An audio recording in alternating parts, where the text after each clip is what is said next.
You're watching the program Moscow MOSAIC, and I'm its host, Mike Gibson.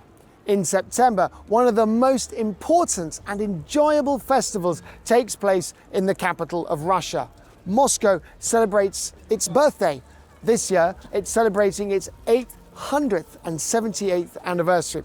The celebrations last for 2 days. And today, in our program, we will tell you how the city and its residents spent this fun-filled holiday weekend. On today's program, the President of the Russian Federation, Vladimir Putin, and Mayor of Moscow, Sergey Sobyanin, at the opening of new stations of the capital's metro system. Mr. President, Mr. Mayor, I report that all is ready for the launch of the line section. Do we have your permission to commence operations? Mr. President, permission granted. Robot Boris welcomes the Big Asia television channel. Greetings from Boris to Big Asia. Group stretching at Luzhniki Stadium. It's challenging, but good.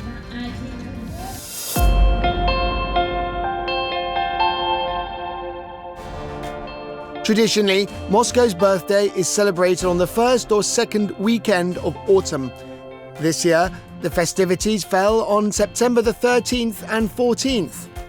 The celebration program featured over 135 events held across the capital, in parks, gardens, and even the underground.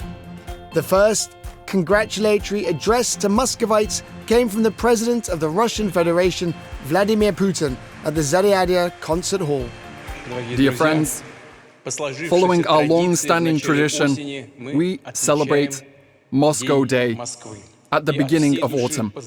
And I extend my heartfelt congratulations on this holiday to all Muscovites.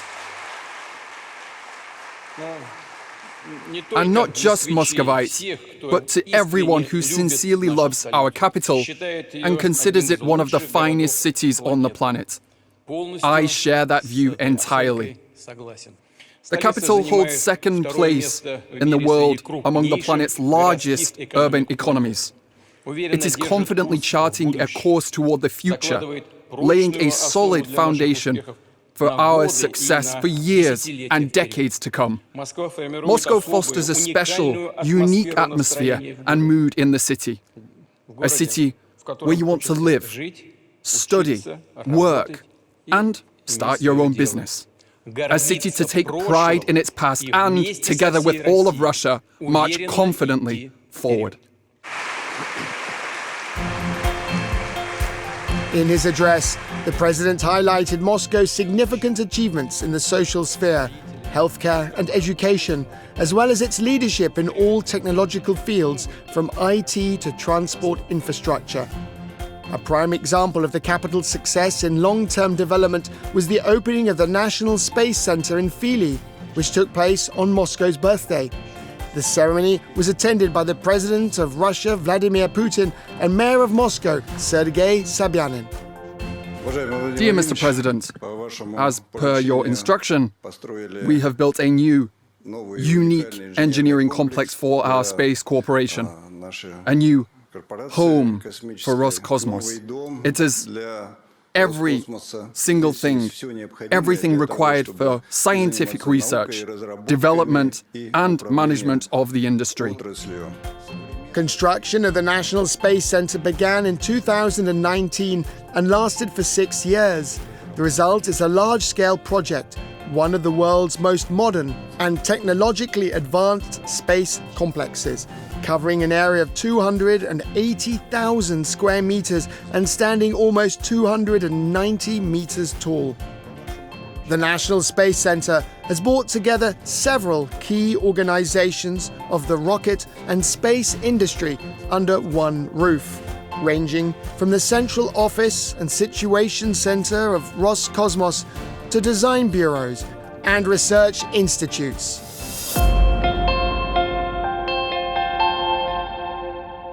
One of the largest venues for the City Day was the Luzhniki Olympic Complex. On September the 13th, the Moscow Sports Day was held here. Masterclasses, training sessions, contests, and much, much more took place right here in the heart of the capital. This is not the first time City Day has been held at Luzhniki. The Olympic complex traditionally brings together everyone who wants to celebrate Moscow's birthday while also maintaining their physical fitness. As part of Moscow Sports Day, guests could try their hand at a wide range of activities, from streetball and parkour to table tennis and archery. The event featured 20 venues, each dedicated to a specific sport. Additionally, visitors could play board games and chess, engage in aeromodeling, and attend a festive concert. The Luzhniki Olympic Complex offered its visitors more than just musical performances. One of the most popular shows during Moscow Sports Day was motor freestyle. This competition format is relatively new, though pinpointing its exact origin is difficult. It is believed the first elements of motor freestyle emerged in 1985 during the sports competition motocross.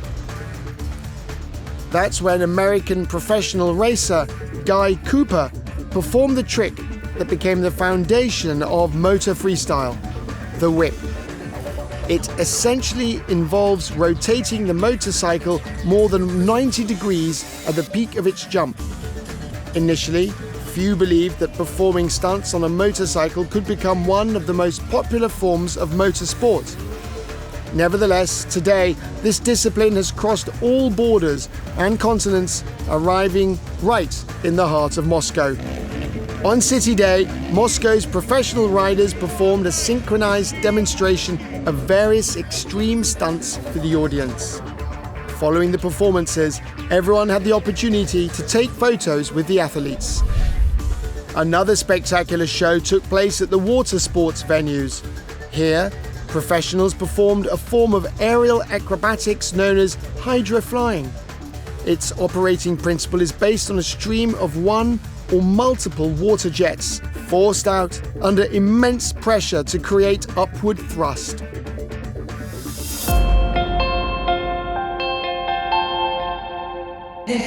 One of the most popular events was a massive group stretching session that took place inside the large sports arena. The Luzhniki Grand Sports Arena is rightfully considered one of Moscow's landmarks. Following its third reconstruction, completed in 2017, its capacity reached 81,000 people. It was here that the 2018 FIFA World Cup final was held. The stadium also regularly hosts the country's largest concerts. For City Day, the vast football pitch was prepared for a mass stretching session. This specialized fitness program is designed to enhance full body flexibility and elasticity, as well as joint mobility. The group stretching session at the stadium was open to participants of all fitness levels.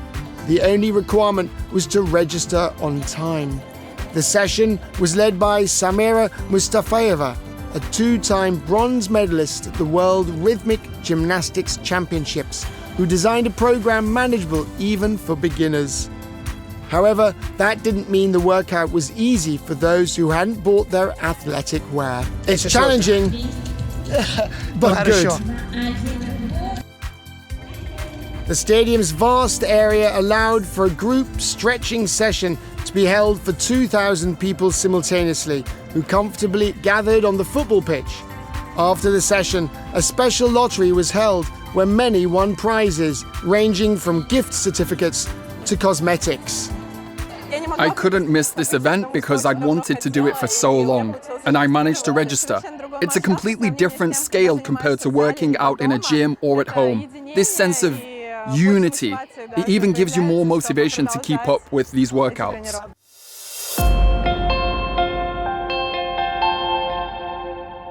Luzhniki Park is hosting not only the City Day, but also taking place here is the City Festival, Territory of the Future, Moscow 2030, featuring this enormous skate park.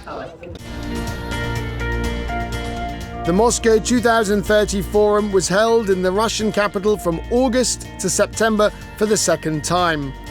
Compared to last year, total attendance grew from 12 to 14 million people, and the cultural program extended from 35 to 50,000 events. Forum guests enjoyed exhibitions, shows, fashion events, interactive zones, concerts, and much more.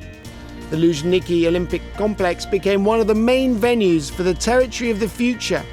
Here, on City Day, the Moscow 2030 Sport the Future Human Festival continued, spread across 19 thematic zones. The most large-scale area was the climbing wall, where visitors could practice climbing to new heights under the guidance of experienced coaches. The skate park was part of a major extreme zone offering free parkour classes simulating various urban environments as well as other sports. City Day also featured scooter competitions for the Junior Youth League.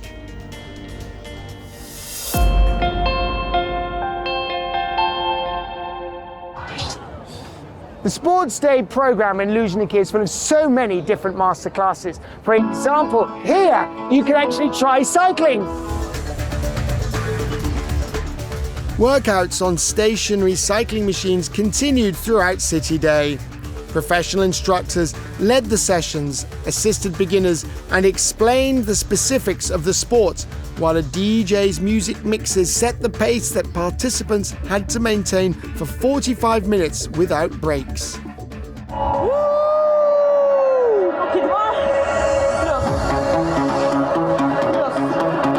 Essentially, cycling is a cardio workout. It trains the cardiovascular system and engages the entire lower body. In our classes, we add upper body work. We incorporate push-ups, so the arms and core are also engaged.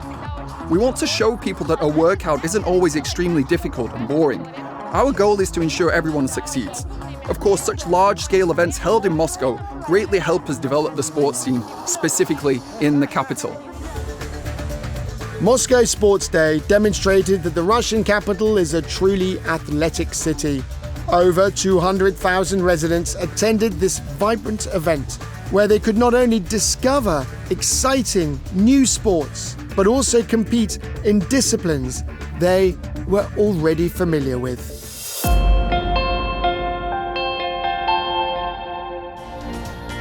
It is impossible to imagine modern Moscow without its metro. That is why new metro stations traditionally open on the capital's birthday. This year saw the completion of the first construction phase of the new Troitskaya line, the 16th line in the capital's metro system. The first stations on the Emerald Line were commissioned in 2024, with the opening of a nearly 9-kilometer section with 4 stations from Novatorskaya to Chuchevskaya. In December of the same year, 3 more stations were added to the line.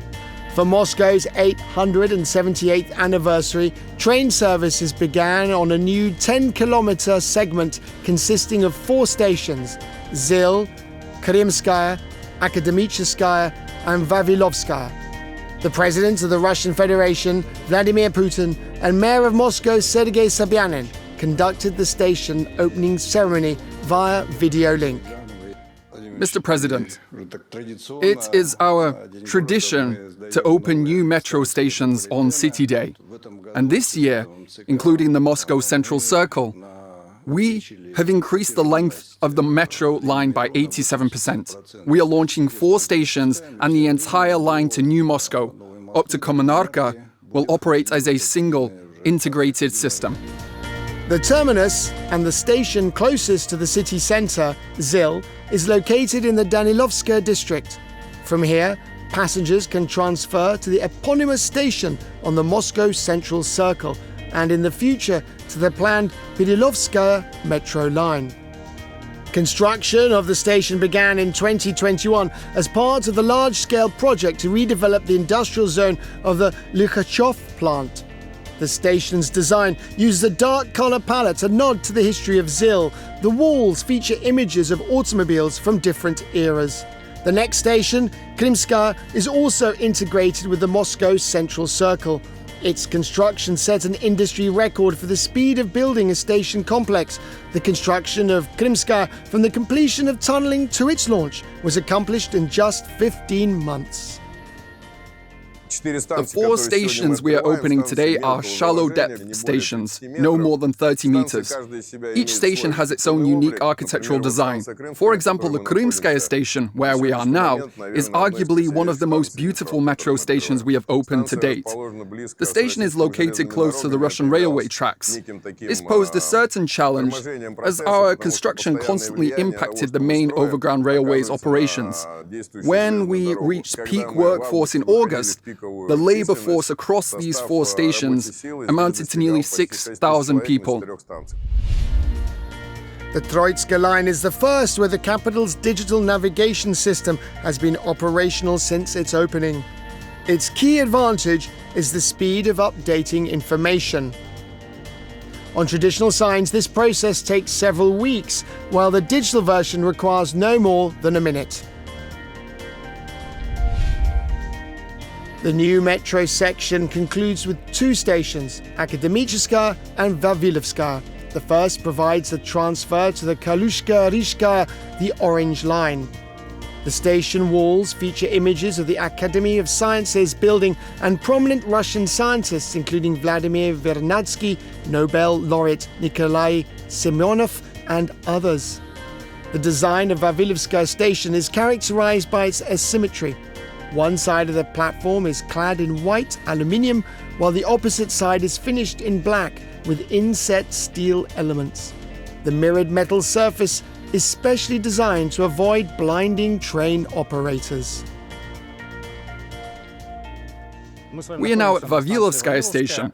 It is named after Sergey Ivanovich Vavilov, the founder of the Scientific School of Physical Optics and president of the Academy of Sciences of the Soviet Union. He studied the phenomenon of luminescence, which is reflected in the station's primary architectural design. The ceiling features numerous point light sources, which symbolize the movement of particles as passengers walk along the platform.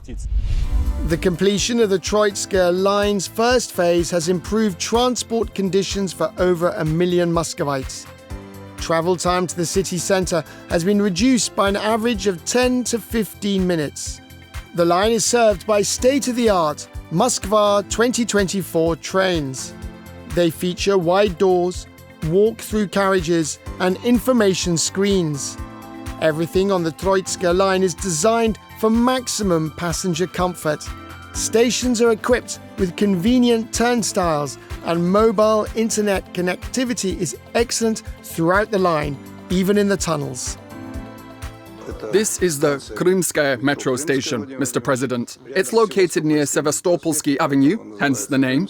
We have both the Krymskaya MCC station and now the Krymskaya metro station. Mr. Gaman, please report on the construction readiness.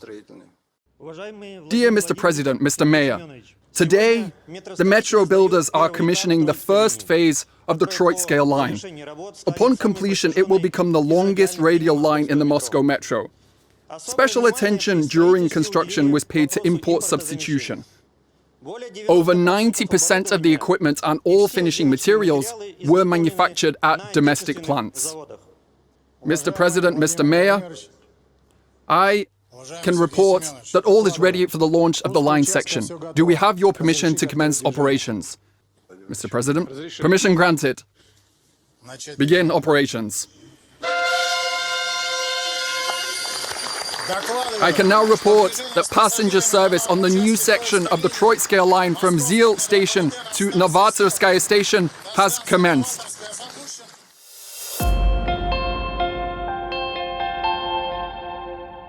Another point on the City Day map is VDRK. It features a large-scale program including almost every aspect of Moscow's life, from art to new technologies.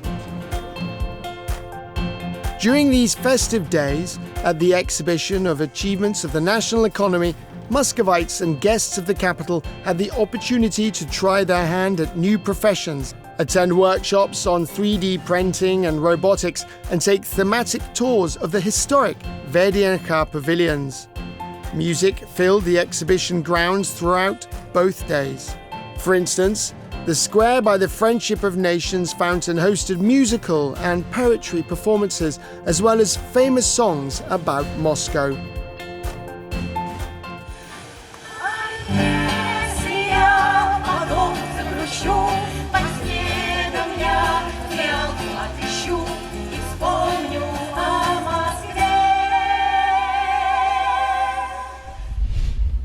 One of the most beautiful and interesting pavilions at VDNH is the Atom Museum.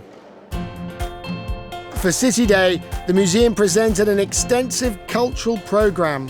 Visitors could participate in the Atomic Moscow Tour, which details the history of the capital's nuclear industry enterprises. Guests learned about the key stages in the development of this branch of national science, the first experimental reactor and the first industrial nuclear power plant. In just a moment, an exciting battle of orchestras will commence. As part of the City Day celebrations, the museum hosted a unique concert, a competition between two musical ensembles, the Wind Orchestra of the Maimonides Academy of the Kosygin Russian State University and the brass band of the Tchaikovsky Moscow Conservatory. Both ensembles competed in artistry and their ability to capture the festive atmosphere.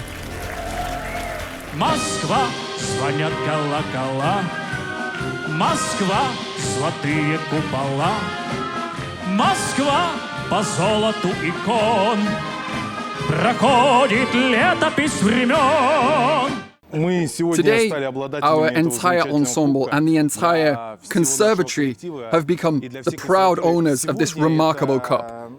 This is what truly drives musicians today. It's their motivation. For us, the leaders, and of course, for the musicians themselves, it is incredibly important to have such a competitive platform to demonstrate our skill, artistry, and our love for music.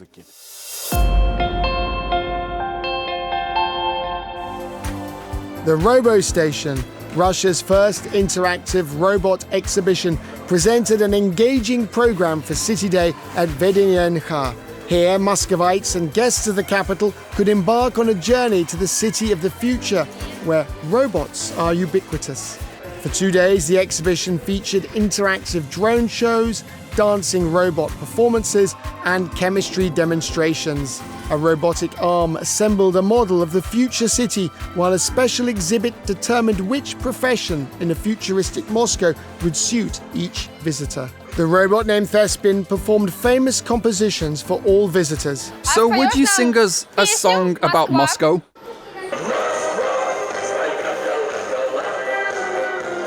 Wow, that's very cool.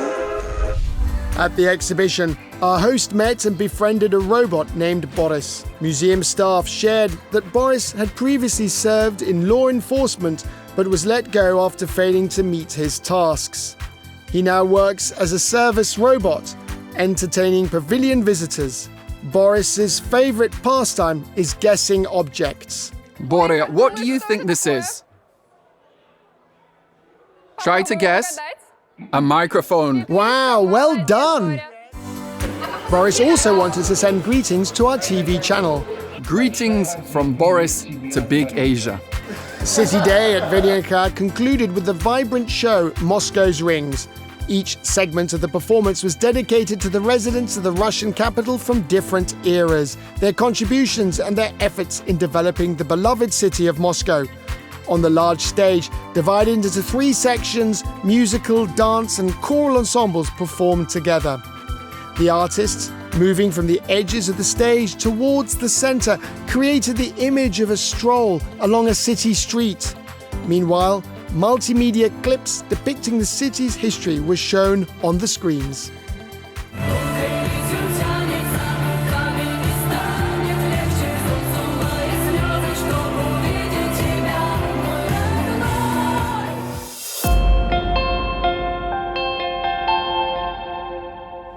Behind me is the entrance to the new Akademicheskaya metro station on the Troitskaya line, which was opened this weekend on City Day. The two-day celebration is now over. I'm Mike Gibson, and this is our program about the best city in the world. Happy birthday, Moscow.